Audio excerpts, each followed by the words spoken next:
Good morning, or maybe good evening, depends when you watch this, grade 6. So today we're gonna try an experiment to investigate how many spoons of sugar dissolve into different temperatures of water. For this experiment, you're gonna need some room temperature water, warm water, cold water, some sugar, and a spoon. I would like you to pause the video for a second to write your hypothesis, your research question, and your aim. As well, I would like you to identify the variables, which are the independent variable, dependent variable, and the controlled variable. Remember, the independent variable is the thing you change, the dependent variable is the thing you measure, and the controlled variable is the thing you keep the same. If you wrote for the independent variable the different temperatures of water, then you're correct. If you wrote for the dependent variable how many spoons of sugar dissolve into different temperatures of water, then you're also correct. And for the controlled variable, you may come up with more answers, but some of them may be the amount of sugar put in each trail or the amount of water. We're first gonna start the experiment with the room temperature water, and I would like you to write your observation as you watch. So first we're gonna add 1 spoon of sugar and keep stirring until it dissolves. After about maybe 40 seconds, the sugar had dissolved. So we're gonna add another spoon and another spoon. And another one. So I stopped putting more spoons of sugar because they're taking longer to dissolve, and there has been some a 1/8 of the spoon of sugar that hasn't dissolved and sank to the bottom and isn't dissolving. So yeah, this one held about 4 spoons of sugar. Next, we're going with the cold water, and here goes the first spoon. It's taking too much to dissolve, and there's still about a quarter of a spoon at the bottom that hasn't dissolved yet. So we're gonna stop there because as much as I try, it isn't dissolving. We're gonna try to put in the warm water now. And I forgot to mention that in the room temperature water, the color and the amount of water has increased because the sugar molecules gave more place in it as the amount has changed, because when you add more things and it dissolves, it becomes part of it, so it increases both the density and the volume. The first spoon of sugar dissolved pretty quick, and here goes the second one. Here goes the third one. The fourth one. The fifth one. Sixth. The seventh. Now I'm gonna stop here because as much as you put some sugar, it's gonna keep dissolving because it's warm. It won't stop until it turns cold and the density increases.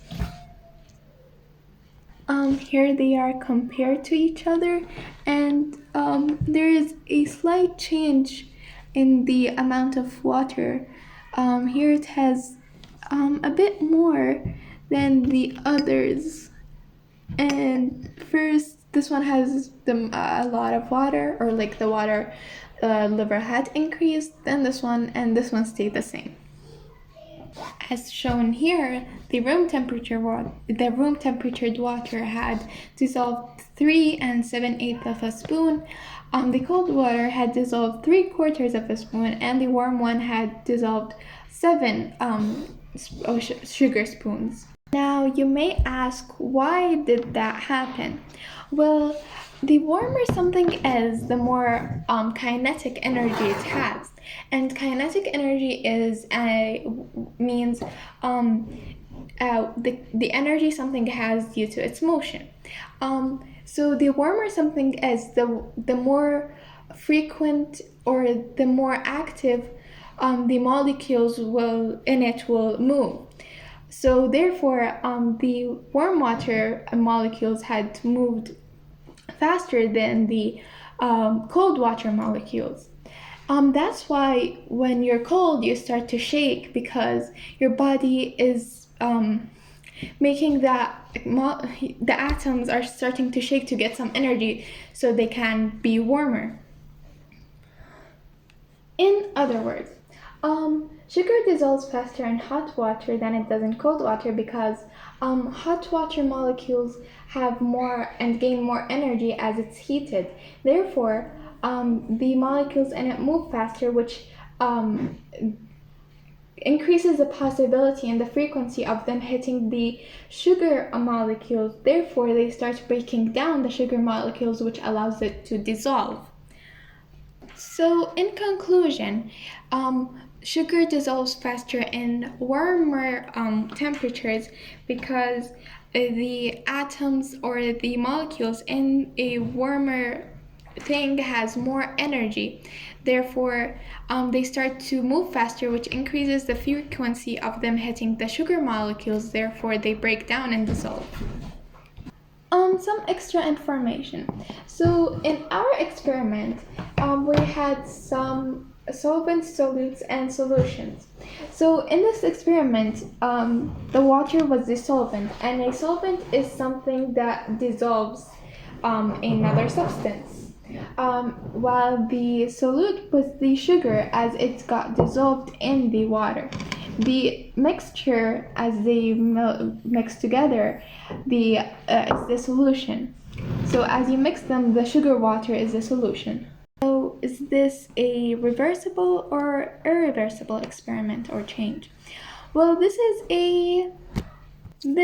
a reversible change, because if you for example, the water outside for the solution outside, for it to evaporate, the water is going to evaporate and the sugar is going to stay. Therefore, each thing is going to go back to normal. The sugar is going to separate and the water is going to separate. As well, there has been no chemical changes. It's only been physical changes, as the substance, its origin didn't change. It's only the origin is still there.